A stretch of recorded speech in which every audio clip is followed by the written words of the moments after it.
तो मुझे लगता है कि एक अच्छी स्लीप, एक अच्छी नींद होना भी बहुत बहुत महत्वपूर्ण है, क्योंकि अगर दिमाग वेल रेस्टेड नहीं होता है तो आप अच्छे से पढ़ाई नहीं कर पाते। साथ ही साथ बहुत ही खुश भी रहना होता है, बहुत मोटिवेटेड भी रहना होता है इस एग्ज़ाम में। एग्ज़ाम बहुत कठिन है और हर तीसरे दिन ऐसे लगता है कि नहीं अब नहीं हो रहा, अब रहने देते हैं, अब ये शायद हमसे नहीं हो पाएगा।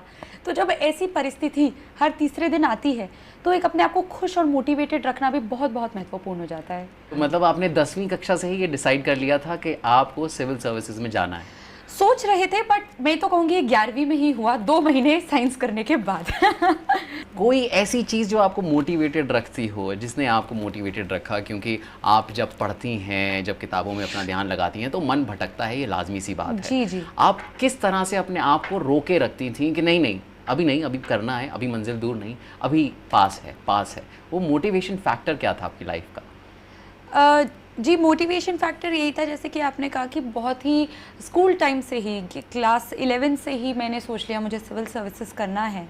तो जब तब से ही एक वन ट्रैक माइंड बन गया था, तो मैंने कभी किसी और ऑप्शन के कंसिडर ही नहीं किया। हालांकि ऑप्शन थे कि मैं एकेडमिक्स में चली जाऊं, या मैं आगे लॉ कर लूं, या मैं पॉल साइंस ही आगे पढ़ लूं।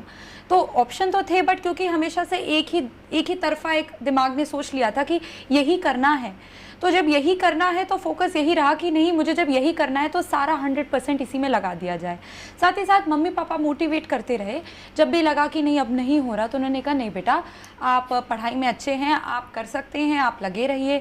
तो ये मोटिवेशन और एक जो सेल्फ मोटिवेशन रहा कि नहीं, जब हमेशा सोचा ही यही था तो अब हाथ खड़े करने से क्या फ़ायदा, जितना हो सके लगा दें इसमें। और आपने हरियाणा कैडर चुना है, कोई खास वजह हरियाणा चुनने के लिए? जी, 2 वजहें हैं, एक पर्सनल रीज़न है और एक प्रोफेशनल रीज़न है।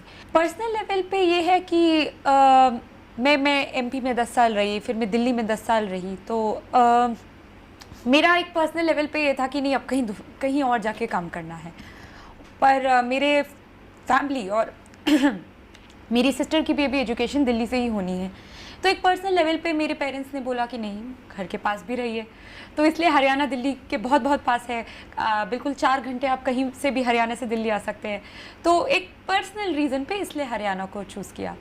और अगर प्रोफेशनल रीज़न पे बात करें तो मैंने जैसे कि कहा कि जेंडर इक्वालिटी और जो भी वैल्यूज़ मेरी फैमिली और मेरे कॉलेज ने दी हैं, तो महिलाओं से जुड़े मुद्दे कुछ ऐसे हैं जो बिल्कुल एक महिला होते हुए बहुत दिल को छूते हैं, और मैं भी एवरीडे पे